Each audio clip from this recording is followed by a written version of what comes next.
임마누엘 어린 양 1번.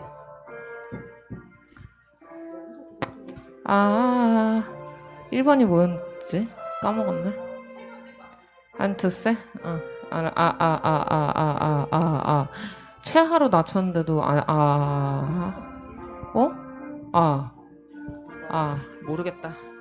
모르겠다. 그냥 해야지. 머리야. 안녕하세요. 안녕하세요. 온라인으로 또 대면으로 예배를 사모하시는 여러분 감사하고 환영하고 사랑합니다. 오늘도 주님 만나는 귀한 예배 되기를 바라면서 또 찬양으로 예배의 문을 열겠습니다. 함께 찬양할까요? 네.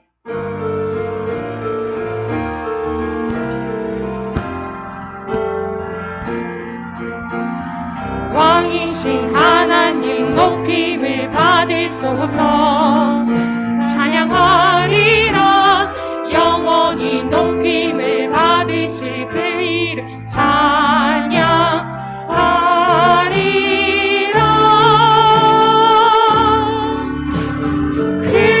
그리스도 진리로 다스리네. 기뻐하라. 온 땅이여 찬양하라. 거룩하신 그 이름 높이리라. 왕이신 하나님 높임을 받으소서. 찬양하리라. 영원히 높임을 받으실 그 이름 찬양하리라.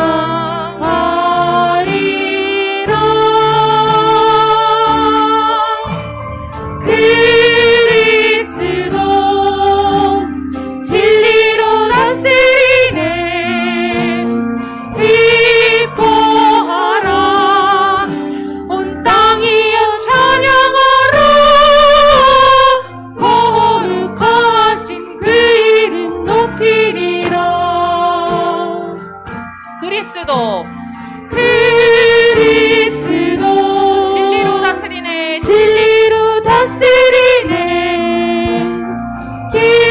기뻐하라. 온 땅이여 찬양하라. 거룩하신 그 이름 높이리라.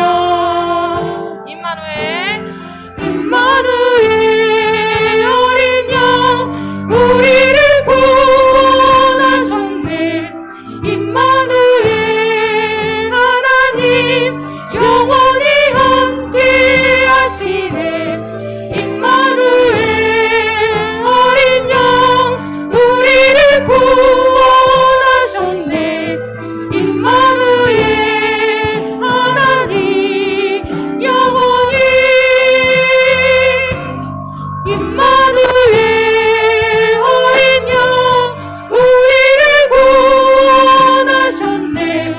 임마누엘 하나님 영원히 함께 하시네.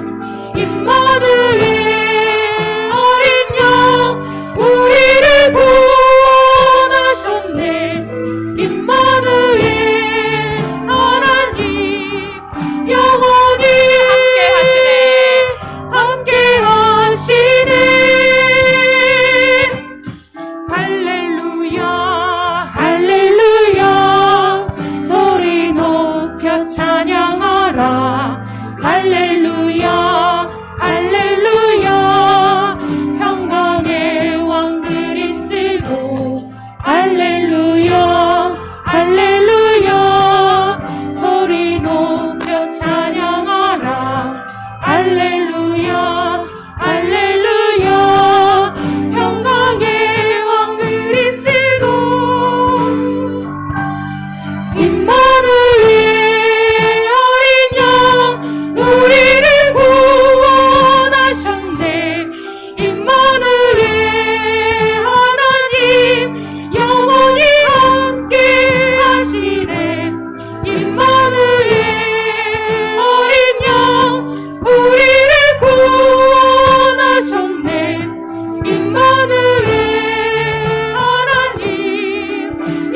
영원히 함께 하시네. 임마누엘 어린 양 우리를 구원하셨네. 임마누엘 하나님 영원히 함께. 임마누엘 어린 양 우리를 구원하셨네. 임마누엘 하나님 영원히 함께 하시네. 임마누엘 어린 양 우리를 구원하셨네. 임마누엘 하나님 영원히 함께 하시네. 하나님 영원히 함께 하시네. 하나님 영원히 함께 하시네. 아멘.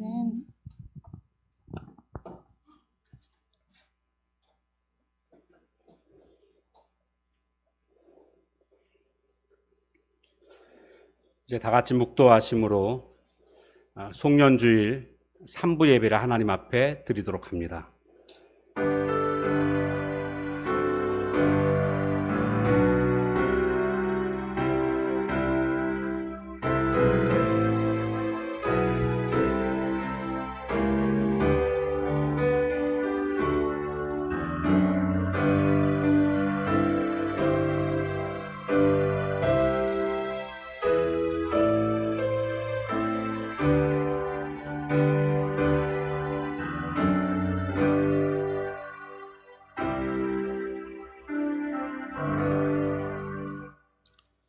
사랑의 주님, 2020년을 마무리하는 마지막 주일 예배를 하나님 앞에 드리게 되었습니다.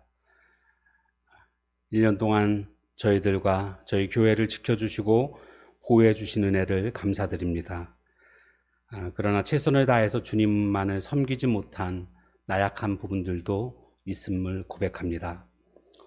오늘 예배를 통해서 지난 한 해의 모든 잘못과 불충했던 것, 하나님의 뜻을 따르지 못했던 것들을 고백하오니 주님 용서해 주시고 다가오는 새해에는 주님 앞에 더욱더 충성하며 하나님 백성된 도리를 잘 감당하는 복된 한 해가 될 수 있도록 은총 내려 주옵소서. 이 예배를 통하여 한 해를 잘 마무리하는 시간 되게 해주시고 예배 가운데 임재하시고 영광 홀로 받으시옵소서. 예수님의 이름으로 기도합니다. 아멘. 자리에서 다 같이 일어나셔서 임내송 찬양하겠습니다.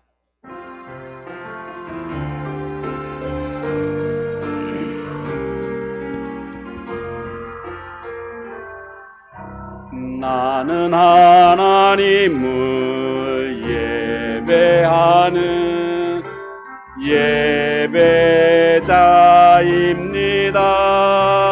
예배자입니다. 내가 서 있는 곳 어디서나 하나님을 예배합니다. 내 영혼 거룩한 은혜를 향하여 내 마음 완전한 하나님 향하여 이곳에서 바로 이 시간 하나님을 예배합니다.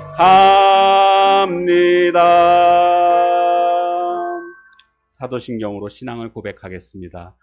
전능하사 천지를 만드신 하나님 아버지를 내가 믿사오며 그 외아들 우리 주 예수 그리스도를 믿사오니 이는 성령으로 잉태하사 동정녀 마리아에게 나시고 본디오 빌라도에게 고난을 받으사 십자가에 못 박혀 죽으시고 장사한 지 사흘 만에 죽은 자 가운데서 다시 살아나시며 하늘에 오르사 전능하신 하나님 우편에 앉아 계시다가 저리로서 산자와 죽은 자를 심판하러 오시리라.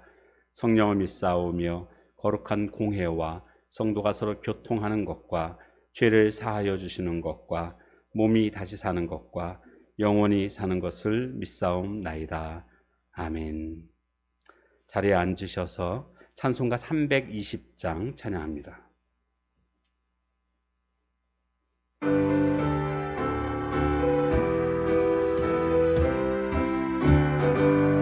나의 죄를 정케 하사 주의 일꾼 삼으신 구세주의 넓은 사랑 항상 찬송합니다.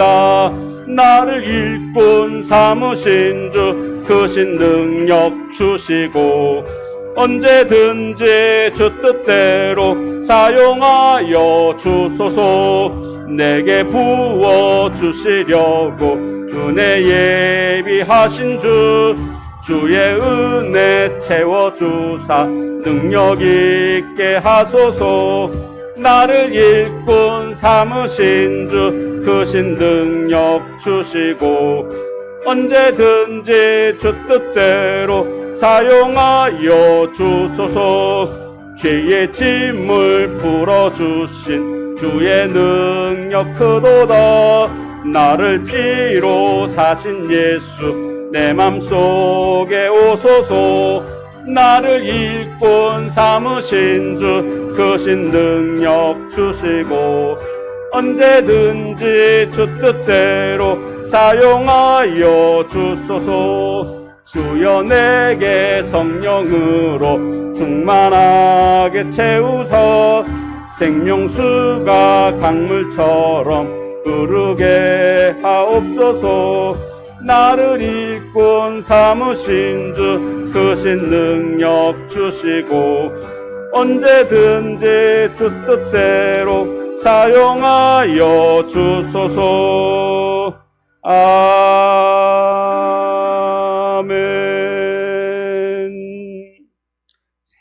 이성재 장로님께서 대표 기도 해주시겠습니다.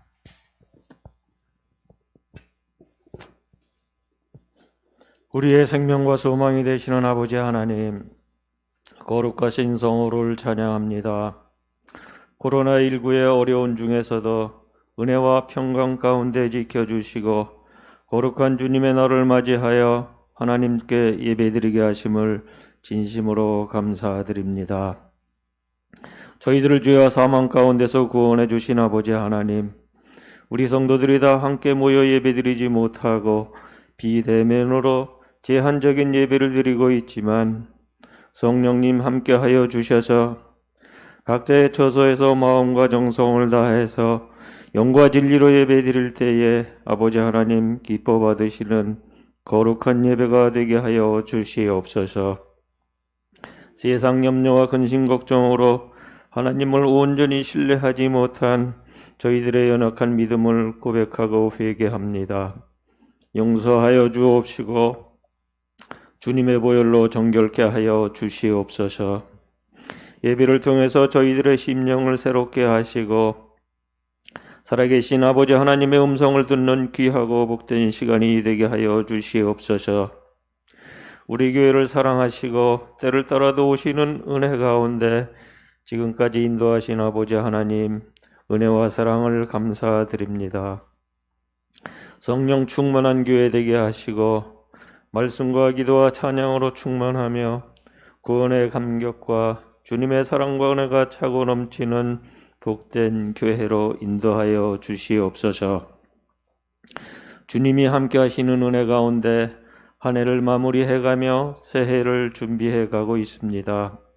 내일부터 시작되는 늦은비 5일 특별밤 기도회에도 성령님 함께하여 주셔서 하나님의 큰 은혜가 임하는 축복된 시간으로 인도하여 주시옵소서.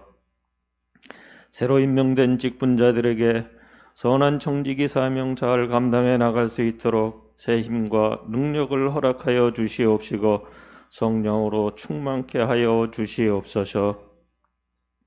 이 고난의 시기에 우리 성도들 모두가 하나님을 더욱 가까이 하며 힘써 부르짖어 기도하게 하시고 응답받게 하시고 직장과 사업의 터전 후에도 하나님 함께 하시는 형통한 은혜를 더하여 주시옵소서.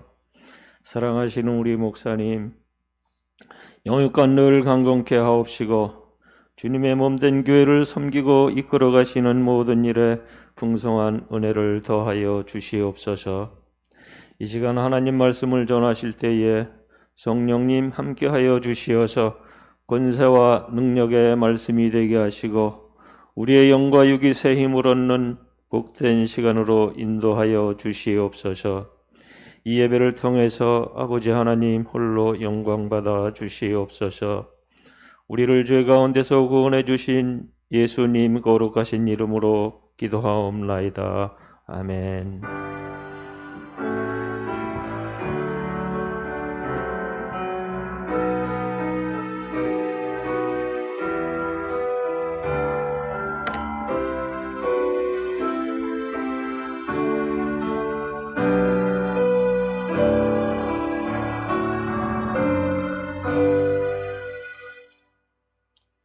성경 봉독 시간입니다. 김유진 집사님께서 봉독해 주시겠습니다. 오늘 우리에게 주신 하나님 말씀입니다. 고린도전서 4장 1절에서 5절까지입니다. 신약 266페이지 한 절씩 번갈아 봉독하시겠습니다.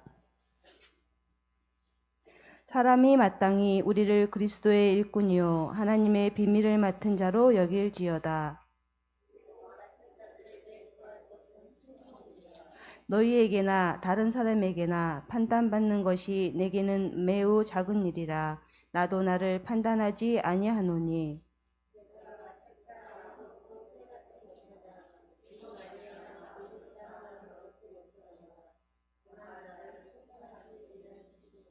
함께 읽겠습니다. 그러므로 때가 이르기 전 곧 주께서 오시기까지 아무것도 판단하지 말라. 그가 어둠에 감추인 것들을 드러내고 마음의 뜻을 나타내시리니 그때 각 사람에게 하나님으로부터 칭찬이 있으리라. 아멘.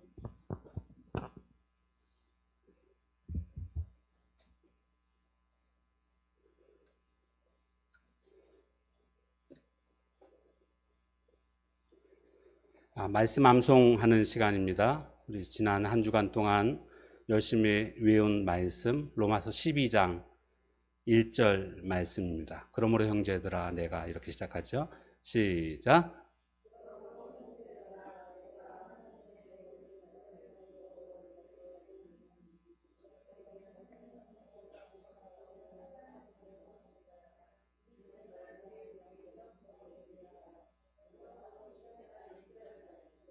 아멘. 예. 이제 이번 주 외울 말씀입니다. 오늘 이제 본문에 나오고 있는 1절과 2절 말씀, 고린도전서 4장 1절과 2절 말씀, 사람이 마땅히. 시작.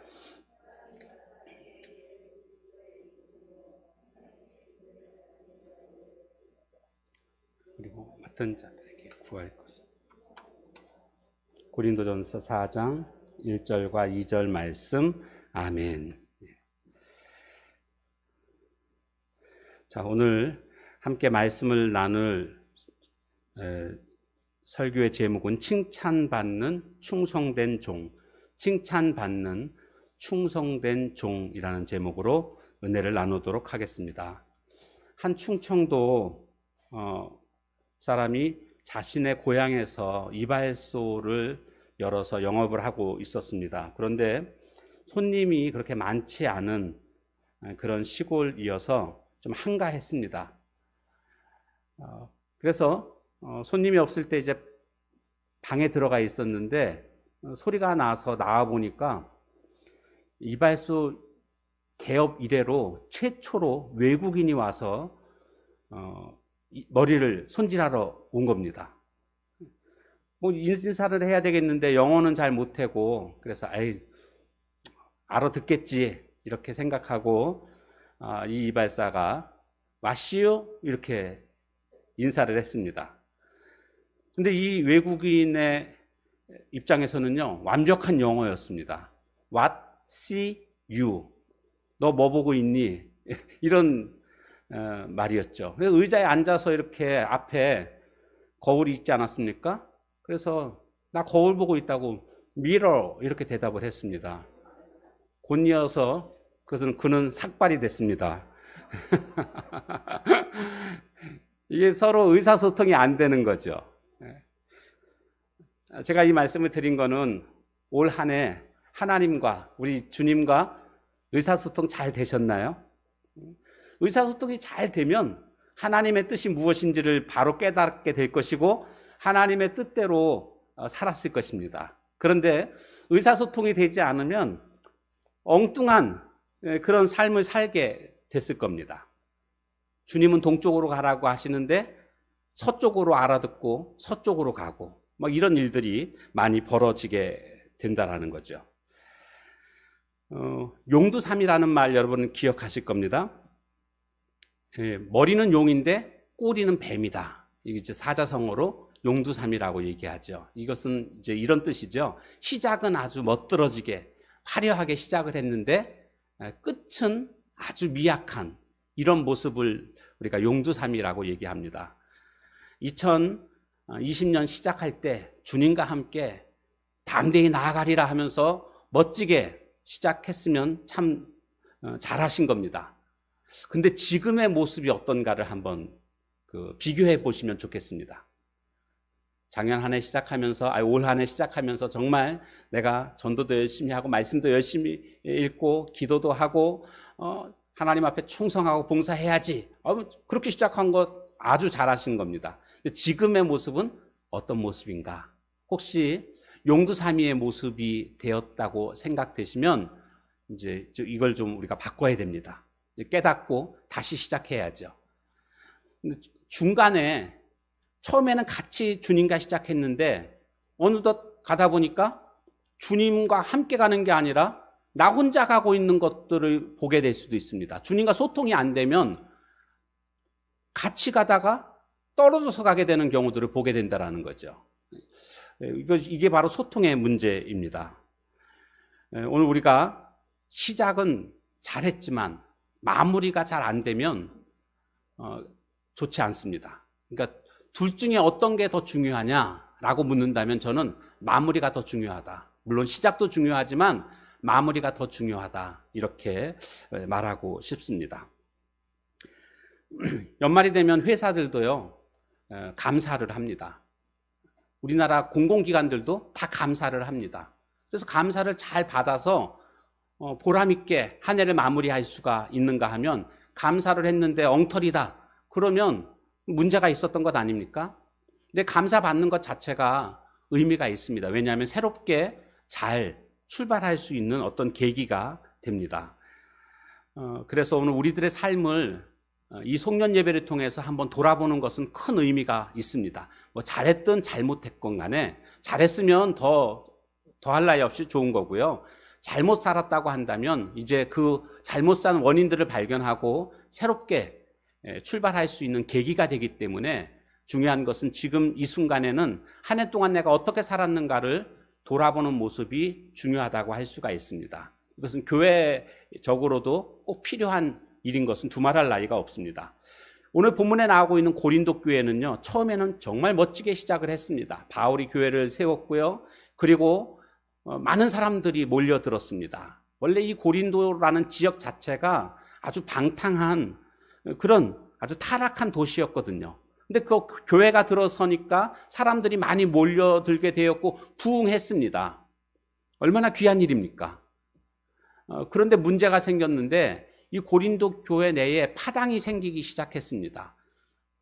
고린도 교회에는요, 지식이 많이 있었습니다. 그리고 거기에다가 은사도 아주 풍성했습니다.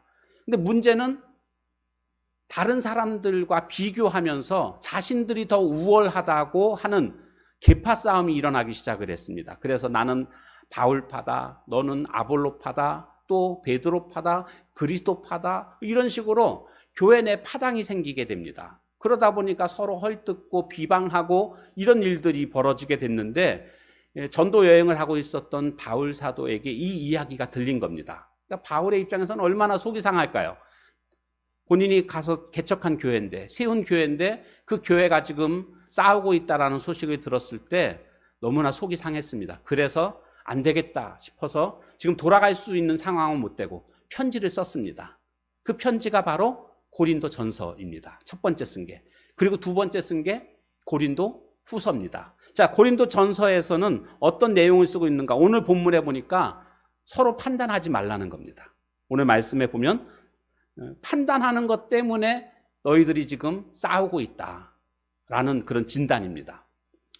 실제로 그들은요, 바울 사도에 대해서도 판단을 했습니다. 바울이 전도하고 떠나니까 어떤 이야기들이 있었냐 하면 바울이 사도 맞나? 이런 의심을 품기 시작했습니다. 왜냐하면 사도 그러면 예수님과 함께 먹고 자고 했던 12명의 제자들이 사도거든요. 근데 바울이 자기가 사도라고 얘기하는데 우리가 알기로는 예수님과 먹고 자고 한 그런 자가 아닌데 왜 사도라고 하지? 뭐 이러면서 바울의 사도권을 위협하는 그런 모습들이 있었습니다. 근데 바울은 내가 직접 주님께서 다메섹 도상에서 나를 만나주시고 그렇기 때문에 나는 사도로 부름을 받았다. 이방인을 위한 사도로 예수님이 그렇게 말씀해 주셨기 때문에 나는 사도다. 이렇게 주장을 하는 거죠.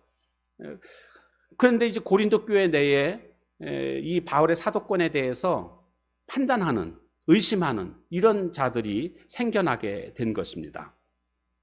그래서 바울은 이 부분에 있어서 이제 변호를 해야 되는 어떤 자기 자신을 위한 변호가 아니라 교회가 화평하게끔 하기 위한 변호의 내용들이 고린도 전서에 보면 나오고 있는 것을 볼 수가 있습니다. 본문 1절을 말씀을 보게 되면 한번 같이 읽어볼까요? 시작. 사람이 마땅히 우리를 그리스도의 일꾼이요 하나님의 비밀을 맡은 자로 여길지어다. 구원받은 하나님의 백성들은, 즉 사람이라는 것은 바로 그런 뜻입니다. 지금 고린도 교회 성도들에게 쓴 편지니까요. 그리스도의 일꾼이다. 그리고 하나님의 비밀을 맡은 자다. 이렇게 말하고 있습니다. 여기서 하나님의 비밀이라는 것은 넓게 해석하면 하나님 말씀 전체를 의미하는 것이고 좁게 해석하면 십자가와 부활, 즉 복음을 말씀하고 있는 겁니다. 지금 바울 사도는 그런 겁니다. 하나님께 부름받은 모든 사람들은, 믿음의 백성들은 다 복음을 소유한 자다. 이 복음을 전해야 되는 자들이고 그래서 하나님의 나라를 확장하는 일에 일꾼처럼 일해야 된다. 이것을 지금 말해주고 있는 것입니다. 자, 그런데 이 일을 시키신 분이 바로 하나님이시거든요.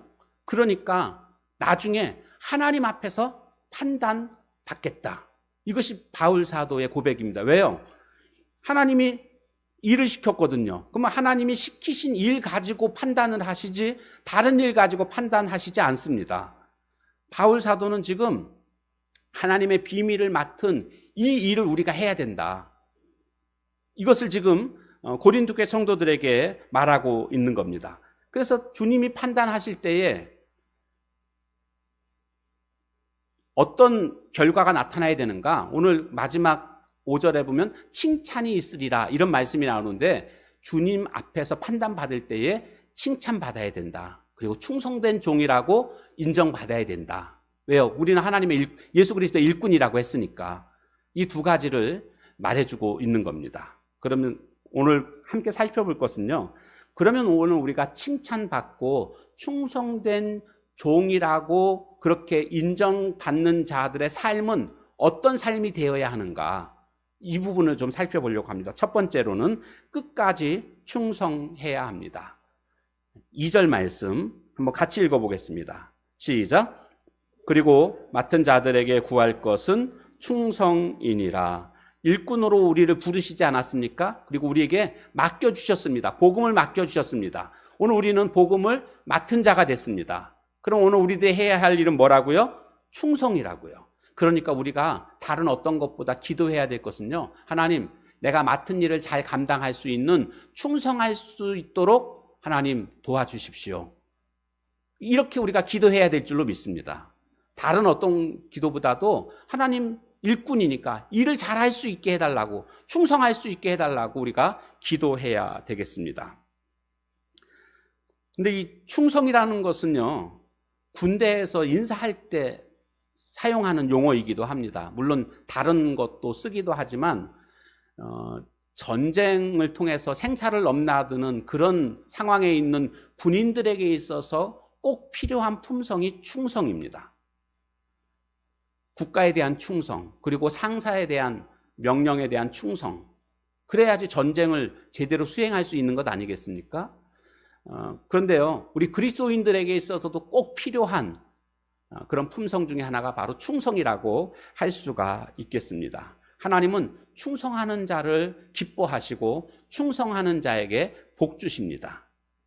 잠언 28장 20절에 보면 충성된 자는 복이 많아도 속히 구하고자 하는 자는 형별을 면하지 못하리라. 여기 충성된 자에게 복이 많다, 복 주신다라는 겁니다. 주님이 그러니까 충성된 자들을 얼마나 좋아하시는가를 알 수가 있습니다. 자, 그런데 충성된 자 그러면 생각나는 사람이 있는데 바로 모세입니다.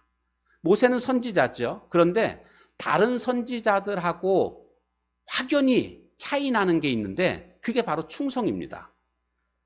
민수기 12장 7절에 가보니까 내 종 모세는 그렇지 아니하니 그는 내 온 집에 충성함이라 이렇게 되어 있습니다.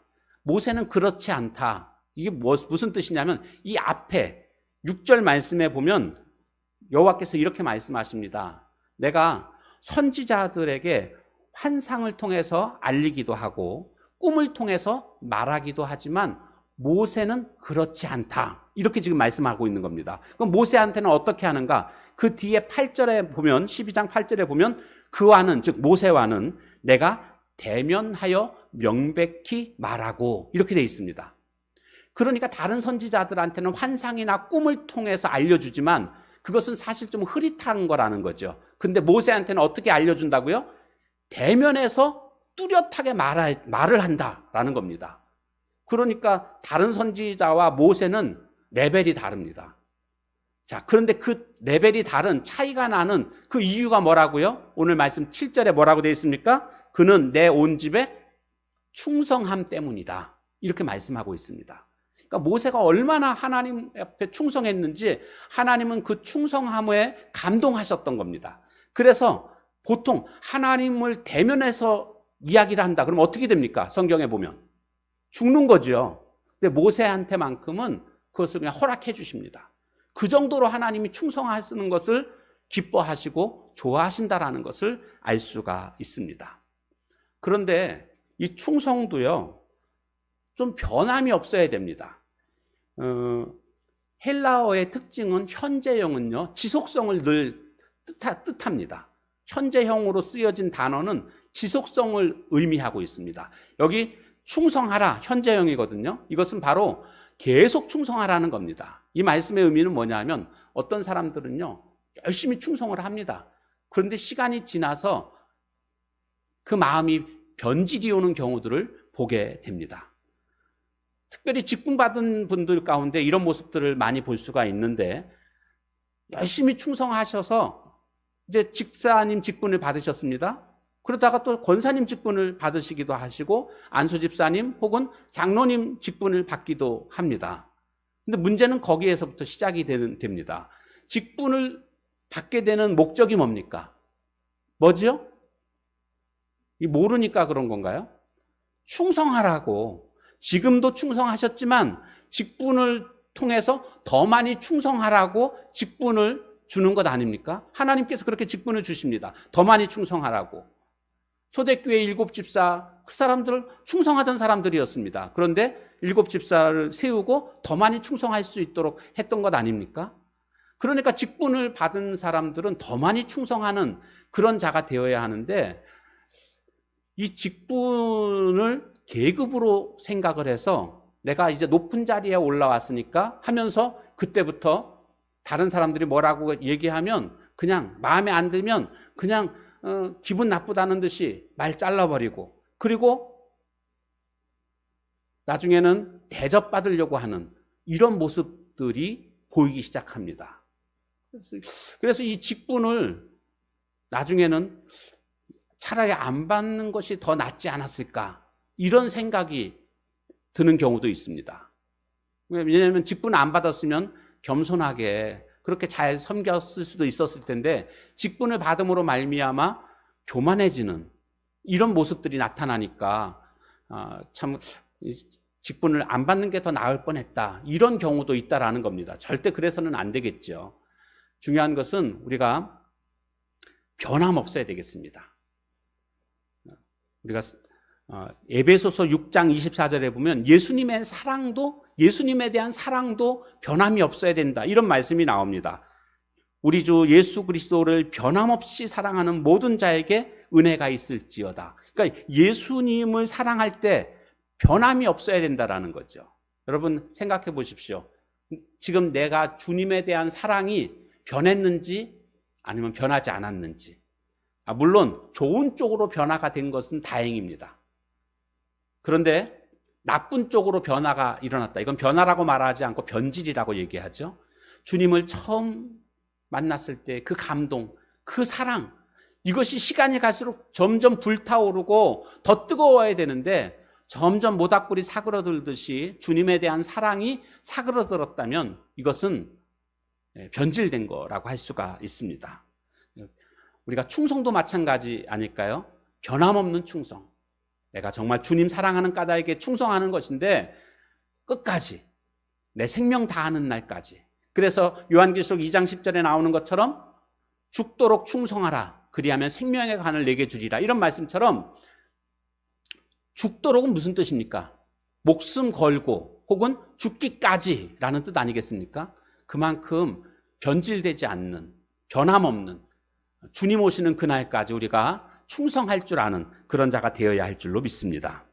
자, 그런가 하면 두 번째로 칭찬받는 충성된 종의 삶은 하나님의 판단을 의지해야 합니다. 하나님의 판단을 의지해야 된다. 3절과 4절 말씀 같이 읽겠습니다. 시작. 너희에게는 다른 사람에게나 판단받는 것이 내게는 매우 작은 일이라. 나도 나를 판단하지 아니하노니 내가 자책할 아무것도 깨닫지 못하나 이로 말미암아 의롭다함을 얻지 못하노라. 다만 나를 심판하실 이는 주시니라. 여기 말씀 보니까 나를 판단하지 말아라. 나도 나를 판단하지 않는다. 왜 사도권을 가지고 왜 판단하냐 이거예요. 나도 나를 판단하지 않는다. 나는 자책할 것이 아무것도 없다고 깨달아진다. 그렇지만 그렇다고 해서 내가 의롭다라고 나는 말하지 않겠다. 왜요? 내 판단도 불확실하니까. 내가 나를 판단하는 것도 공정하지 못하니까. 그래서 나도 나를 판단하지 않는다. 너희들이 왜 나를 판단하느냐? 나를 공정하고 완벽하게 판단하실 분은 오직 한 분이시다. 그분은 누구시라고요? 바로 하나님이시다. 나를 판단하실 이는 주시니라. 이렇게 지금 말하고 있는 겁니다. 그러니까 바울 사도는 그겁니다. 나 너희들 눈치 안 본다. 나는 오직 하나님 눈치만 보고 산다. 여러분 이것이 진정한 자유인인 줄로 믿습니다. 진리가 너희를 자유케 하리라. 하나님의 진리의 말씀을 담고 사는 사람, 하나님의 눈치 보고 사는 사람이 참된 자유인이지. 사람들 눈치 보고 살게 되면은요, 내 인생을 못 삽니다. 다른 사람들이 원하는 삶을 살게 됩니다. 그러면 피곤한 인생이요, 불행한 인생이라고 말할 수밖에 없습니다. 모든 판단의 최종 결정자는 하나님이십니다. 그분의 판단은 너무나 분명하고 완벽합니다. 그러기에 주님의 판단에 따라서 살아야 됩니다. 링컨은요, 미국의 16대 대통령 아닙니까? 그는 이런 말을 했습니다. 만약 내가 사람들의 비판을 듣고 거기에 따라서 행동을 취했다고 한다면 나는 아무것도 이루지 못했을 것이다. 이런 이야기를 하고 있습니다. 노예 해방 운동을 하지 않았습니까? 그때 수많은 사람들이 반대를 했습니다. 그러니까 참모진과 그 곁에 있었던 사람들이 링컨한테 제발 이거 하지 말자고 반대를 하면서 계속 이거 하신다면, 노예 해방 운동 하신다면 우리 모두는 총사퇴하겠습니다. 이렇게 말을 했다고 합니다. 그때 링컨이 참모들한테 나에게 하루의 시간을 좀 달라고 얘기를 하고는 밤새도록 하나님께 기도했다는 겁니다. 그리고 하나님이 주신 분명한 확신을 가지고 하루가 지나고 나서 그들에게 나타나서는 참모들에게 얘기를 했습니다. 자유가 없는 나라는 오래 가지 못합니다. 하나님이 하라는 거죠. 하나님이 주신 신념 가지고 그는 노예 해방 운동을 계속했고 결국 성공했고 가장 역사상 존경받는 인물이 된 것을 볼 수가 있습니다. 주님의 판단은 항상 옳습니다. 여러분, 지난날까지 우리가 살면서 얼마나 많은 실수를 했습니까? 내가 저 사람은 정말 좋은 사람이다라고 생각하고 함께 했는데 혹시 그 사람의 배신으로 말미암아 가슴 아픈 경험을 여러분 혹시 하지 않으셨나요? 왜 그럴까요? 나의 판단이 잘못됐다라는 겁니다. 누구 탓할 필요 없습니다. 내가 판단을 잘못한 겁니다. 우리의 판단은요, 잘못하는 판단이 굉장히 많습니다. 왜요? 우리는 외모를 취하기 때문에. 다윗을 세울 때 하나님께서 사무엘 선지자를 부르면서 이세 집으로 가서 내가 예비한 사람이 있으니까 그 사람을 왕으로 세워라. 그래서 가지 않습니까? 이세 집에 갔는데 아들을 불러 모으라고 해가지고 불러 모았는데 7명의 아들이 이제 있었습니다. 한 명 더 있는데 한 명 마지막 다윗은 이제 양을 지키고 있었죠. 첫 번째 아들인 엘리압이 딱 등장하니까 사무엘이 보자마자 역시 하나님 안목이 대단하시군요. 역시 왕이 될 만한 그런 사람이 여기 있습니다. 이렇게 하니까 하나님이 아니다. 하나님이 거절을 하십니다. 그러면서 하나님이 하신 유명한 말씀이 있습니다. 나는 외모를 취하지 않고 나는 마음의 중심을 본다. 이런 말씀을 하십니다. 두 번째 아비나답이 왔지만 역시 멋있었지만 하나님은 아니다. 물리치십니다. 세 번째, 네 번째, 다섯 번째, 여섯 번째, 일곱 번째 다 물리치십니다. 또 있냐고 그러니까 지금 양 지키는 막내가 하나 들판에 있다고 데려오라고 빨리. 나 데려오기 전에는 나 음식 먹을 자리에 앉지도 않을 거라고. 그래서 불이 나게 막내 다윗을 데려오니까 하나님께서 오케이 사인하시잖아요. 하나님은 뭘 보신다고요? 중심을 보신다고요. 우리도 마음의 중심을 볼 수 있으면 얼마나 좋을까요? 마음의 중심을 보면 우리가 후회할 일이 없을 겁니다. 근데 마음의 중심을 못 보니까 외모를 보잖아요. 학력을 보고 그 사람의 재물 정도를 보고 그 사람의 경력을 보고 그 사람의 어떤 외모 아름다움을 보고 이런 거 보고 결정하다 보니까 나중에 후회하게 되는 이런 모습들을 우리가 경험하게 되지 않습니까? 시편 119편 137절에 보니까 여호와여 주는 의로우시고 주의 판단은 옳으니이다. 주의 판단은 항상 옳습니다. 우리는요 주님처럼 판단할 수가 없습니다. 우리의 연약함이고 그것이 우리의 한계입니다. 그러므로 오늘 우리는 주님의 판단에 집중하고 주님의 판단에 따라서 의지하고 살아가는 자가 되어야 할 줄로 믿습니다. 그게 뭐겠습니까? 말씀과 가까이 하는 겁니다. 말씀 가까이 하면 주님의 판단을 의지하는, 말씀을 통해서 주님이 우리에게 알려주시니까요. 그렇게 살아갈 때에 우리는 칭찬받게 될 것이고 충성된 종이라고 인정받게 되는 것입니다. 마지막 세 번째로는 하나님의 상을 기대해야 합니다. 하나님의 상. 자, 5절 말씀 같이 읽겠습니다. 5절. 그러므로 시작. 그러므로 때가 이르기 전 곧 주께서 오시기까지 아무것도 판단하지 말라. 그가 어둠에 감추인 것들을 드러내고 마음의 뜻을 나타내시리니 그때에 각 사람에게 하나님으로부터 칭찬이 있으리라. 여기 보면 때가 이르기 전, 주께서 오시기까지, 이것은 바로 주님의 재림을 뜻하는 것입니다. 재림 될 때까지 아무것도 판단하지 말라는 겁니다. 주님이 오시면 어떤 일이 벌어지는가? 어둠에 감추인 것들이 드러나고 마음의 뜻을 나타내신다라고 말씀하고 있습니다. 주님 앞에서는 다 드러나게 되어 있습니다. 다 드러나게 될 것이고 그것을 통해서 주님이 칭찬해 주시고 상급 주신다. 여기 칭찬이라는 말이요, 에파이노스라는 헬라어인데 이 에파이노스는 다른 말로 상급이라고도 번역이 됩니다. 똑같은 말입니다. 그래서 칭찬이나 지금 상급이나 경우에 따라서 어떤 경우에는 상급, 어떤 경우에는 칭찬으로 번역이 됩니다. 칭찬해 주신다는 것은 칭찬하면 또 상을 주잖아요. 그것처럼 뭐 같은 의미라고 할 수가 있습니다. 주님은 재림하셔서 상급을 주신다라는 것을 말씀해 주고 있습니다. 누구에게요? 누구에게 상급을 주시는가? 주님 일에 수고한 자들에게 상급을 주신다. 여기서 우리는 이 상급에 대해서 바로 알아야 되겠습니다. 히브리서 11장 6절 말씀에 보면 믿음이 없이는 하나님을 기쁘시게 하지 못하나니 라고 말씀하고 있습니다. 하나님께 나아가는 자는 반드시 그가 계신 것과 또한 그가 자기를 찾는 자들에게 상 주시는 이심을 믿어야 할지니라 라고 말씀하고 있죠. 이 말씀에 보면 두 가지 믿음.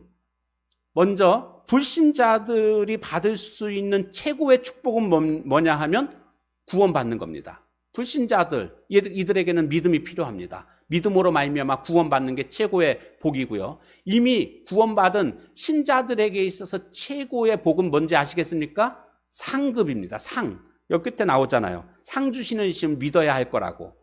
그러니까 우리는 구원받은 자가 됐다고 한다면 이제 상 받는 것에 관심을 가져야 합니다. 구원은 믿음으로 받지만 상급은 행위로 받는 것입니다. 그래서 고린도전서 3장 8절 말씀에 보면 자기가 일한 대로 자기의 상을 받으리라 라고 말씀하고 있습니다. 일한 대로 받는다. 일당 받고 그 월급 받듯이 우리가 주님 앞에서 수고한 모든 것들이 그대로 다 하나님께서는 상으로 갚아주신다라는 것을 말씀하고 있습니다. 자, 그런데 구원은 차별이 없습니다. 그런데 상급은 차별이 있습니다.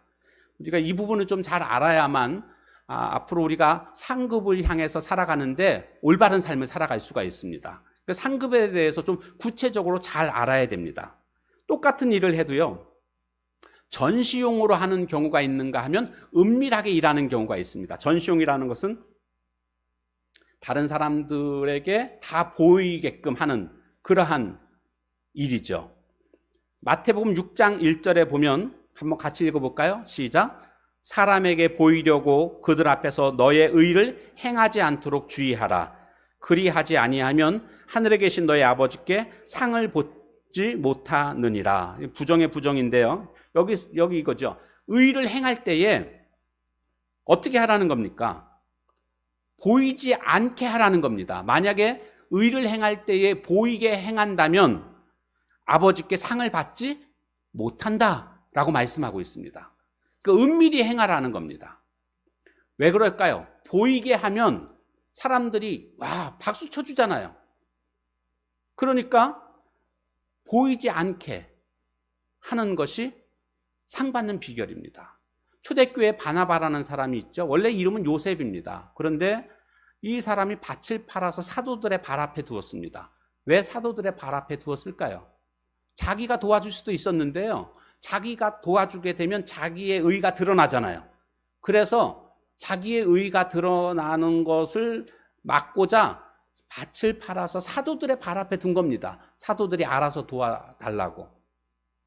그래서 사도들이 이제 그것을 도와줬겠죠. 근데 이제 아무리 숨기려고 했는데도 이게 이제 어떻게 소문이 난 것 같아요. 그게 액수가 큰 액수잖아요. 밭을 팔았으니까. 그러다 보니까 어떻게 또 아무리 소문이 안 나게 하려고 했음에도 불구하고 또 소문이 난 겁니다. 그 소문을 아나니아와 삽비라 부부가 들었습니다. 근데 이들이요, 자신들도 밭을 팔았습니다.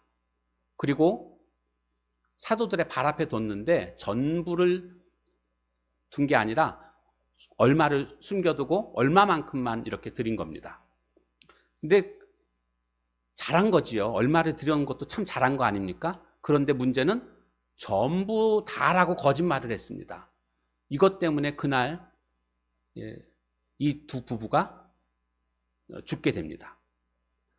왜 이렇게 너무 심한 거 아닌가? 뭐 이런 생각이 들기도 하죠. 그런데 중요한 것은 왜 그랬을까 생각해 보면 동기가 잘못된 겁니다. 바나바는 정말 도와주고 싶어서 도와준 건데요. 아나니아와 삽비라는 도와주고 싶어서 밭을 팔아서 헌금을 한 게 아니고 바나바가 받았던 그 영광, 이것이 탐났던 겁니다. 다른 사람들의 환호, 다른 사람들의 박수, 이것이 탐났던 거죠. 그래서 밭을 팔아서 얼마를 감추었다. 감췄다라는 것은 재물에 대한 욕심을 다 버리지 못했다라는 것을 의미하죠. 그래서 하니까 거짓말을 하게 된 것이고, 그것 때문에 초대교회를 숭고하고 거룩하게 지키시고자 했던 하나님은 거짓말을 했던 아나니아와 삽비라의 생명을 거두어 가시는 것을 볼 수가 있습니다. 우리가 주의 일을 할 때는요, 내가 이것을 통해서 명예를 얻어야지 이런 생각을 가져서는 결코 안 됩니다. 상이 하나도 없습니다. 여기 너무나 분명하게 말씀하고 있지 않습니까? 그러니까 은밀하게 하는 겁니다. 또 하나 상급이라는 것은요, 봉사의 양이 아니라 봉사의 질로 결정된다라는 겁니다. 얼마나 많이 봉사했느냐가 아니라 내가 얼마나 질적으로 봉사했느냐라는 걸 의미합니다. 예수님께서 마가복음 12장에 가보면 헌금함 앞에 계십니다. 그리고 헌금하는 사람들을 보십니다. 그때 여러 부자들은 많은 헌금을 합니다. 그런데 가난한 과부가 두렙돈 헌금을 합니다. 아주 가장 작은 액수였습니다. 근데 예수님께서 말씀하십니다. 오늘 헌금한 사람 중에 이 과부가 가장 많이 헌금했다. 이렇게 예수님이 말씀하십니다. 의아했죠. 근데 예수님이 그 이유를 설명해 주시는데, 저 부자들은 많은 것 가운데 일부를 드렸지만 이 가난한 과부는 저 두렙돈이 재산의 전부다. 생활비 전체다. 이렇게 예수님이 말씀하십니다. 그러니까 주님은 액수가 많냐 적냐가 아니라 내가 가진 것 중에서 얼마를 드렸느냐로 판단하신다라는 것을 말씀해 주신 겁니다. 제가 이 말씀을 드리는 이유는 이겁니다. 우리가 봉사를 하더라도 어떤 사람은 시간이 많이 있습니다. 그래서 그 중에 시간을 내서 봉사를 했습니다. 3시간을 봉사했습니다. 근데 어떤 사람은요, 시간이 없습니다. 시간이 없지만 시간을 쪼개서 거기에서 1시간에 봉사했습니다. 그러면 누가 더 많이 봉사한 걸까요? 주님의 인정은 1시간 봉사한 사람이 더 많이 봉사했다라고 인정해 주신다는 겁니다. 그러니까 오늘 우리가 주님 앞에 설 때에 상을 제대로 받으려면은요, 바쁘면 바쁠수록 내가 건강이 없으면 없을수록 더 하라는 겁니다. 왜요? 조금만 해도 하나님 그걸 크게 보시는 겁니다. 나는 직장 다니고요, 목사님 너무 바빠요. 그러니까 바쁘니까 그중에 바쁘지만 그래도 시간 낼 수 있는 시간을 쪼개서 주님 앞에 헌신하게 되면, 봉사하게 되면 주님은 그것을 아주 크게 보신다는 겁니다. 건강이 나는 안 좋아서 힘든 거는 잘 못하고요, 그냥 요런 거 밖에 못해요. 예, 괜찮습니다. 주님은 그거 다 인정하시고요, 그만큼 하는 것을 더 큰 일로 인정해 주신다는 겁니다. 그러니까 우리가 상급을 받으려면 이런 원리들을 좀 잘 알아야 됩니다. 이런 원리를 잘 모르면 열심히 했음에도 불구하고 많이 했다라고 생각했는데 상급이 별로 없을 수가 있습니다. 근데 이런 것들을 알면은 이제 상급을 많이 받을 수가 있는 거죠. 그래서 제가 말씀드리고 싶은 건 자꾸 핑계대지 말자는 겁니다. 핑계대고 나는 바쁘니까 못한다, 이게 아니고요. 나는 건강이 안 되니까 못한다, 나는 없으니까 못한다, 그게 아니고요. 그 중에서 할 수만 있으면 하나님은 그것을 크게 보신다라는 것이죠. 5달란트, 2달란트, 1달란트 받은 자들을 성경에 마태복음 25장에 보면 나오지 않습니까? 외국으로 떠나면서 맡깁니다. 그런데 2달란트, 5달란트 받은 자는 즉시 일해서 2달란트, 5달란트를 남겼습니다. 착하고 충성된 종아, 내가 적은 일에 충성하였으니 내가 너에게 많은 것으로 맡기리니 네 주인의 즐거움에 참여할지어다. 이렇게 칭찬해 주십니다. 2달란트나 5달란트나 똑같이 칭찬해 주십니다. 그런데 1달란트 받은 자는 일하지 않고 그것을 땅에 묻어뒀다가 갖고 왔습니다. 주인이 내게 맡긴 거 여기 있습니다 라고 주님께 그 주인한테 돌려드리니까 주인이 뭐라고 했습니까? 악하고 게으른 종아, 어두운 데 가서 이를 갈미 있으리라. 쫓겨나서 일을 간다는 거죠. 그러니까 똑같이 일을 맡겼지만 어떤 사람은 칭찬을 하는 사람이 있는가 하면 어떤 사람은 책망을 받는 사람이 있다는 것을 우리가 분명히 알 수가 있습니다. 오늘 주님이 우리 모두에게 일을 맡겨주셨습니다. 재능에 따라서, 달란트에 따라서 어떤 사람한테는 5달란트, 어떤 사람에게는 2달란트, 어떤 사람에게는 1달란트를 맡겼습니다. 그게 중요하지 않습니다. 내가 가지고 있는 것에 대해서 최선을 다하느냐 안 하느냐, 이것을 보십니다. 우리는 구원받은 하나님의 백성입니다. 이제는 그러면 상급받아야 됩니다. 나에게 몇 달란트를 주셨는지는 하나도 중요하지 않습니다. 왜냐하면 주님은 그것을 다 감안하시고 그렇게 나중에 결산을 하십니다. 그러기에 나에게 얼마를 주셨는가를 생각할 것이 아니라 내가 지금 이 상황 속에서 어떻게 최선을 다해야 될 것인가. 지금 이 한 달란트 받은 사람들은 막 한 달란트 받은 이 종은요, 핑계를 대기 시작했습니다. 이런저런 핑계를 대는데 주님한테 안 통합니다. 주님 뭐 심지 않은데 거두시고 뭐 마음이 심지가 뭐 이런 뭐 쓸데없는 얘기들을 막 하는 것을 볼 수가 있습니다. 오늘 우리도 똑같습니다. 주님 앞에서 주님 제가 뭐 이거 일하고 저 일하고 하나도 안 통합니다. 주님 앞에서 내가 최선을 다했습니다. 뭐 몇 달란트를 남겼느냐는 하나도 중요하지 않습니다. 최선을 다했습니다. 이 고백을 할 수 있다면 주님께서는 착하고 충성된 종아 이렇게 인정해 주실 줄로 믿습니다. 말씀을 마무리합니다. 이제 올 한 해가 다 갔습니다. 이제 일주일 남았습니다. 일주일이라는 시간은요, 그래도 꽤 괜찮은 시간입니다. 여러분, 시험 보기 전에 1시간, 얼마나 귀한 시간입니까? 시험을 막 봐야 되는데 시험 시간에 1시간 미뤄지는 겁니다. 그러면요, 굉장히 좋습니다. 신납니다. 1시간 더 공부할 수 있거든요. 안 그런가요? 그냥 어차피 찍는 거 뭐 그냥 빨리 시험 보고 그냥 찍고 나가야 되는데 왜 미루나 막 그런가요? 아쉬워가지고 1시간 더 공부할 수 있으니까 다시 정리할 수 있는 시간이 생기고 좋지 않나요? 일주일이라는 시간은요, 1시간에 비하면 얼마나 많은 시간입니까? 이 일주일을 통해서 한 해를 잘 마무리했으면 좋겠습니다. 잘 마무리하는 방법은 다른 데 있지 않습니다. 주님과 동행하는 겁니다. 주님과 교통하는 겁니다. 소통하면 됩니다. 무엇과 무엇으로요? 말씀과 기도로. 그래서 늦은 비 특별 5일 특별 밤기도회를 하는 겁니다. 말씀과 기도에 집중하기 위해서. 올 한 해 여러 가지 힘들고 어려운 일들이 우리 모두에게는 있었습니다. 그러기 위해서 우리는 더욱더 말씀과 기도에 집중해서 한 해를 마무리하고 2021년도를 심차게 출발할 수 있어야 되겠습니다. 이 은혜가 우리 모두에게 함께 하시기를 주님의 이름으로 축원합니다. 기도하겠습니다. 오늘 주신 말씀 기억하면서 하나님, 칭찬받는 충성된 종 되게 해달라고, 악하고 게으른 종이라는 이런 소리 듣지 말고 주님 앞에 충성된 종, 칭찬 듣는 내가 되게 해달라고, 우리 교회 되게 해달라고 다 같이 통성으로 함께 같이 기도합니다. 하나님 아버지, 시작이 있으면 끝이 있고 태어남이 있으면 죽음이 있는 것처럼 주님 앞에 서게 되는 날이 분명히 있음을 우리가 압니다. 주님 앞에서 반드시 판단받게 될 터인데 그때 칭찬받는, 그리고 충성된 종이라고 인정받을 수 있는 저희들 모두가 다 될 수 있도록 하나님 함께 해 주옵소서. 우리의 삶 속에 그렇게 인도해 주실 것을 간절히 기도하고 소망합니다. 하나님, 한 해 동안 살았다고 했지만 주님 앞에 섰을 때의 부끄러운 모습으로 주님 앞에 그렇게 부끄러운 모습이 되어서는 안 되겠습니다.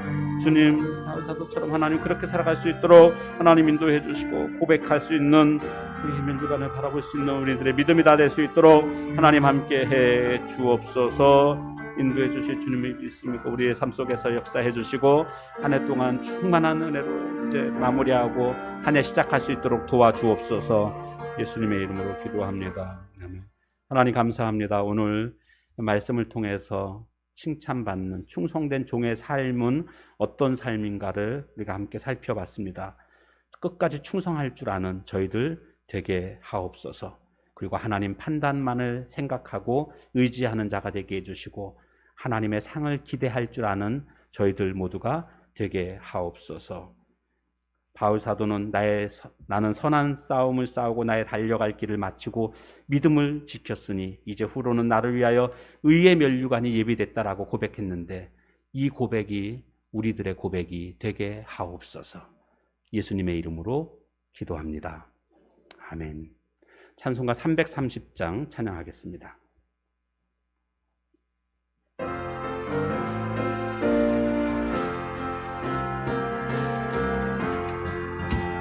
어두운 밤 시대리니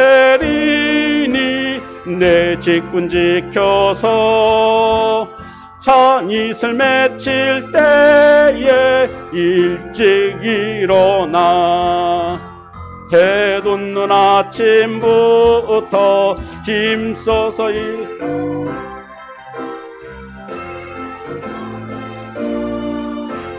숨긴 우리 어두운 밤 시대리니 내 직분 지켜서 일할 때 일하면서 놀지 말아라. 낮에는 수고하나 쉴 때도 오겠네.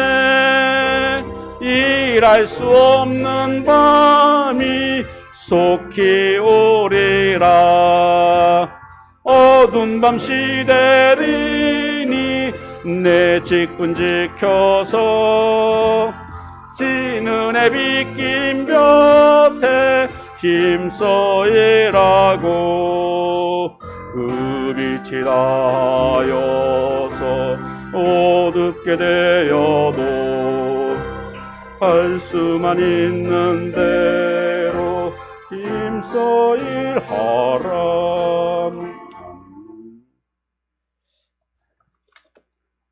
송교연 목사, 김윤두 사모, 한 해 동안 크신 은혜 함께해 주신 것 감사드립니다. 김유진 집사님, 장세전부터 딸 정호를 택하시고 태아였을 때부터 정호를 위한 모든 기도에 신실하게 응답하신 주님 감사합니다.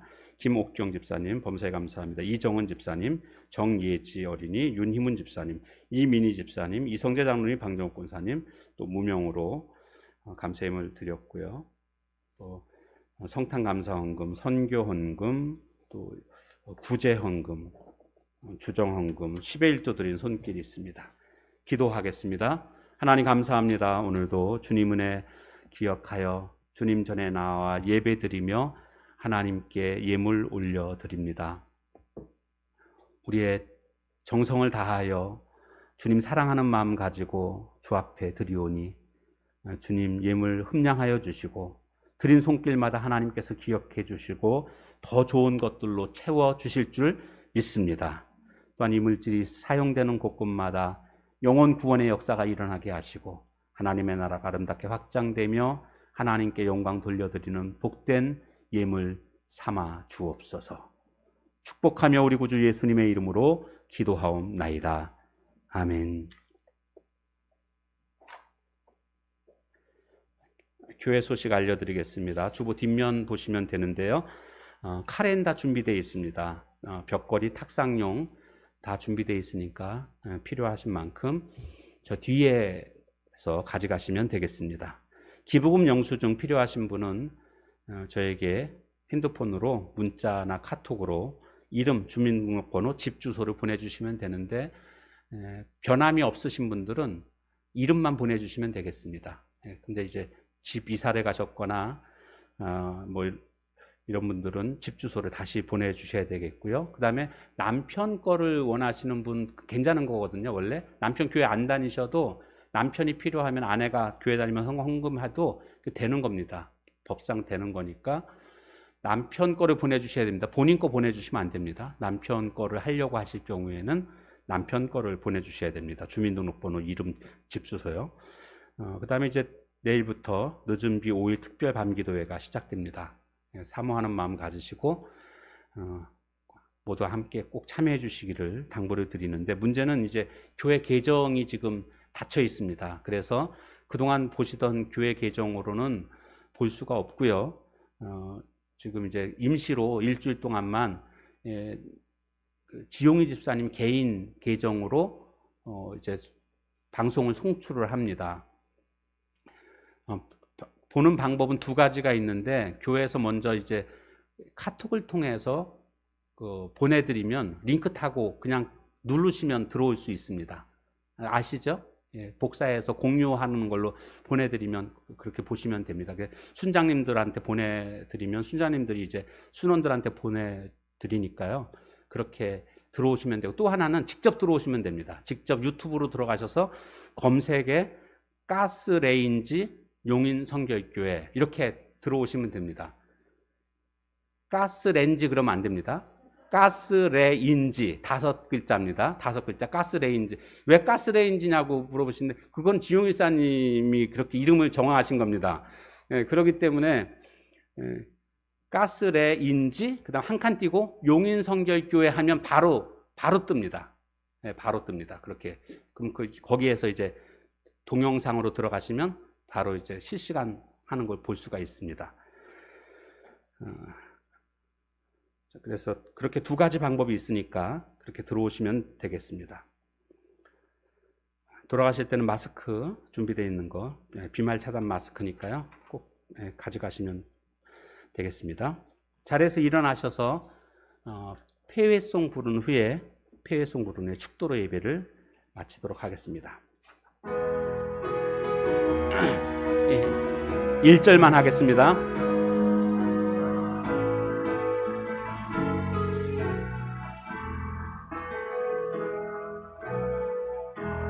당신은 하나님의 언약 안에 있는 축복의 통로, 당신을 통하여서 열방이 주께 돌아오게 되리. 이제는 우리 구주 예수 그리스도의 십자가의 은혜와 하나님 아버지의 그 크신 사랑하심과 성령님의 위로하심이 칭찬받는 충성된 종이 되기를 소망하며 이 시간 주 앞에 머리 숙인 저들 모두 위에 이제로부터 영원히 함께 있을지어다. 아멘.